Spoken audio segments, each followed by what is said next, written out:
The film begins with the two little girls, Spider and Jessie, standing in shock in front of their mother's body, as she has died from a drug overdose. It is clear that the two girls are scared and terrified, because as soon as the government finds out about their mother's death, they will be placed in foster care and separated. Spider, who is 15, will be sent to a home for teenagers, while Jessie, who is 10, will be placed in a children's care facility. That is why Spider tells Jessie that no one must know about their mother's death, otherwise they will be separated. The sisters decide to hide their mother's body in a chest inside the storage room. Jessie seems deeply affected by her mother's death, unlike Spider, whose only fear is losing her sister, since their mother had always been neglectful, caring only about drugs. Still, Jessie insists on saying goodbye to her mother.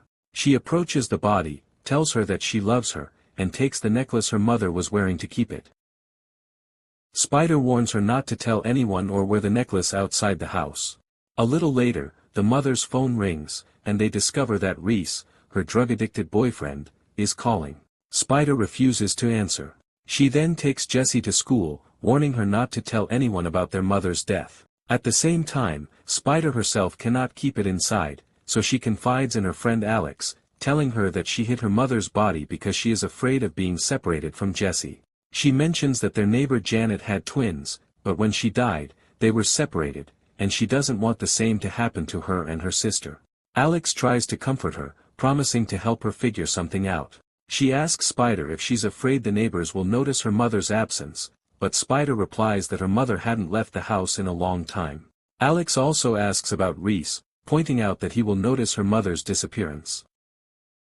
Spider explains that Reese never loved her, he was just the dealer who sold her drugs and exploited her for money, and if she's gone, he probably won't care.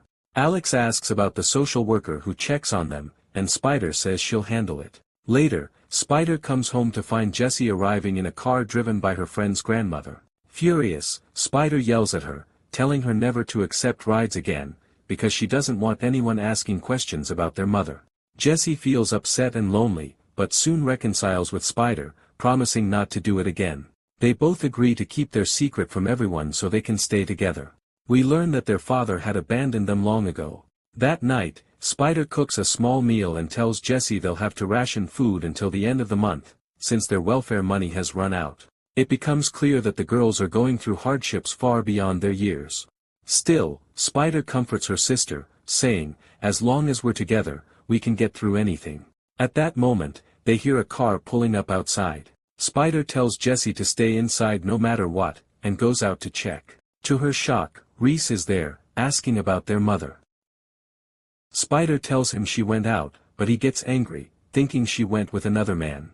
Spider quickly lies, saying she went out with two women. Reese asks why her car is still in the driveway. Nervously, Spider says her friends picked her up. Reese insists he won't let this go, since their mother owed him $300.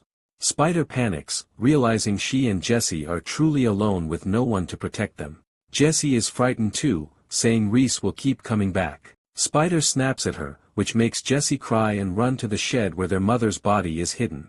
A little later, Spider goes to her, hugs her, apologizes, and explains that Reese only cares about drugs, and once he realizes their mother isn't around for him anymore, he'll leave them alone. The next day, they receive their welfare money and go to the supermarket, buying candy and everything they crave, happily eating together. There, Taylor, a store clerk, secretly takes their photo. Spider confronts him angrily, saying he has no right, but Taylor denies it. Back home, Jessie asks Spider how much money they have left. Spider says $600, explaining that their mother's share is still being deposited since nobody knows she's dead. Shortly after, a church worker visits and asks about their parents. Spider tells him they're not home. He gives her an invitation card for a church event, but Spider refuses, saying they're not interested. Jessie insists they should go, reminding her of the old days when their mother cared for them, but Spider argues that their mother was neglectful and they're now paying the price for her mistakes. The next day, they receive a message on their mother's phone from Rose, the social worker, saying she'll visit tomorrow. The sisters panic, unsure what to do. Spider decides they'll say their mother went to a job interview, and they clean their mother's room. Then they remember the car. If their mother really went to an interview, she would have taken it. When Spider checks the car, she finds a used syringe. Jessie fears it may have hurt her sister, but Spider assures her she's fine. Their biggest problem is that neither of them knows how to drive. Jessie reminds Spider of the car video games they used to play, and Spider manages to drive and park the car behind the house. When Rose arrives, they tell her their mother is at a job interview. She inspects the house, and seeing it clean and stocked with food, believes everything is fine, then leaves.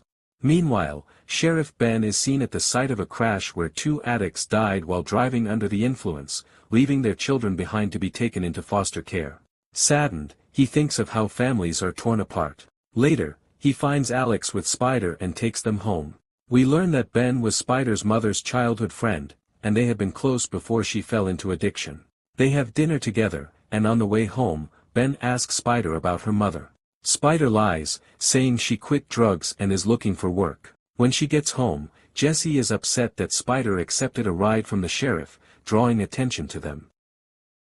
Spider apologizes, admitting she was right. The next day, Spider goes shopping again, and Taylor surprises her by giving her a printed photo of her and Jessie, saying they looked beautiful sitting together and he couldn't resist capturing the moment. It becomes clear Taylor has feelings for Spider, as he asks her out and offers to teach her photography. When she returns home, Jessie sees the picture and tells her Taylor likes her, encouraging her to go out with him. Spider resists, saying she doesn't want anyone poking into their lives, but Jessie suggests they can go out without letting him into the house. Spider eventually agrees. The next day, she meets Taylor, who takes her into the woods, teaches her how to use the camera, and lets her take lots of photos. At that time, Ben goes to check on Spider and her mother, but finds no one at home. He is puzzled when he notices the car parked behind the house, and even more so when he finds it unlocked. Feeling something is wrong, he heads to search the shed, but just before he does, he receives a call from the station about a crime that has occurred, so he leaves before entering. We return to Taylor, who is teaching Spider how to develop photos. He gives her a small camera, shows her how to use it, and tells her to keep it and practice until they meet again. Days pass, and Jessie and Spider grow used to their solitude, managing their lives without telling anyone about their mother's death, until one day Reese shows up. He tells them that unless they repay the money their mother owed, they will pay the price. He is certain that Spider is hiding something. Terrified, Spider insists that her mother quit drugs and doesn't want him in her life anymore. Reese gives them 2 days to return the money. Spider has no idea what to do, especially since they don't have the money. She is forced to pawn her mother's necklace and the camera Taylor had given her in order to raise the cash. She manages to collect the $300 and goes to Reese's house, located in a frightening spot deep in the woods. She hands him the money and begs him to stop bothering them. But as soon as Reese sees her, he becomes convinced she is hiding something about her mother. He tells her he won't leave until he knows the truth. Broken, Spider runs to the shed where her mother's body is kept, screaming at it, "You're the reason for all our suffering." Later, she returns home and reassures Jessie, who was worried sick, telling her she solved the problem with Reese. The next day, Spider reads an article online about a girl who was able to adopt her younger brother when she turned 18. That sparks an idea. If she forges a birth certificate and driver's license, she could take her sister, leave town, and start a new life with a job elsewhere. She searches for someone to forge documents and meets a man named Alan. When he learns she has no money, he is moved by her story and decides to help. After that, Spider visits Alex and confides in her about everything, telling her she plans to forge the documents so she can take Jessie and leave. Alex tries to persuade her that if they think calmly, they can find another solution, but Spider insists there is no other way.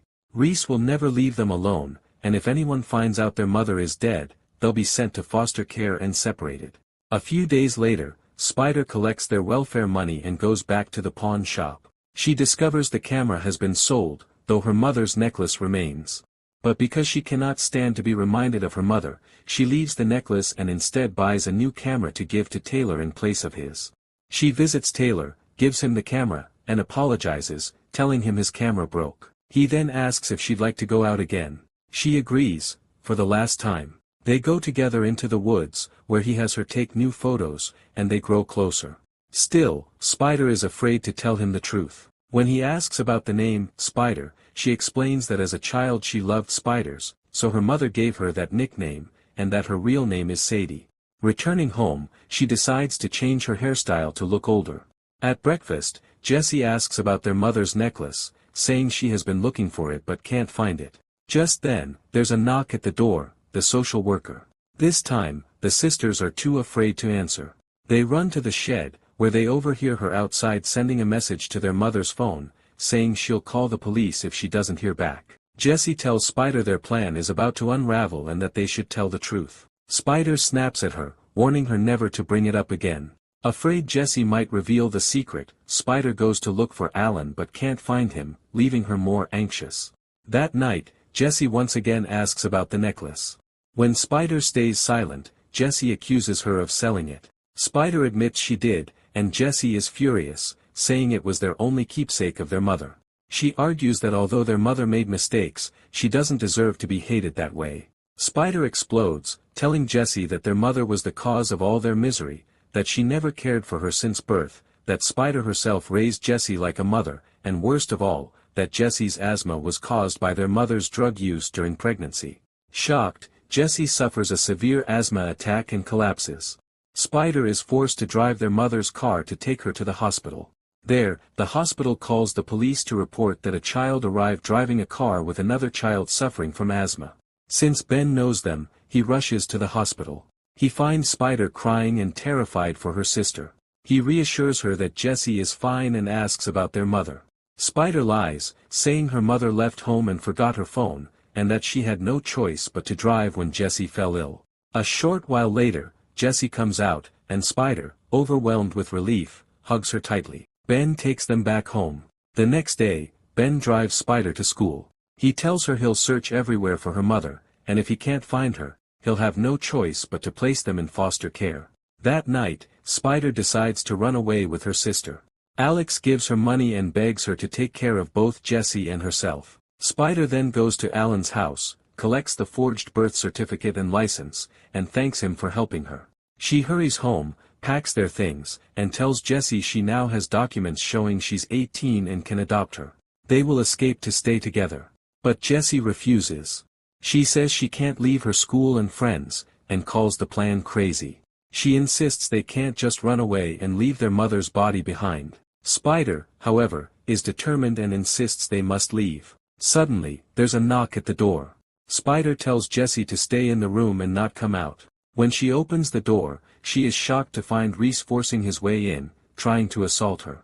Jessie rushes to defend her sister, and together they fight him off until Jessie is shoved hard to the ground. Spider then grabs a baseball bat and strikes Reese, forcing him to flee. She hugs Jessie tightly, assuring her she'll be fine. The sisters are then forced to tell Ben the truth. He supports them, telling Spider she did what she had to do, she protected her family. Later, we learn that the church takes them in, ensuring they can stay together. Their mother's funeral is held, and Taylor comes to comfort Spider. In the final scene, Spider wears her mother's necklace as a sign that she has forgiven her. If you enjoyed the movie, don't forget to subscribe to the channel and like the video to get all the latest updates.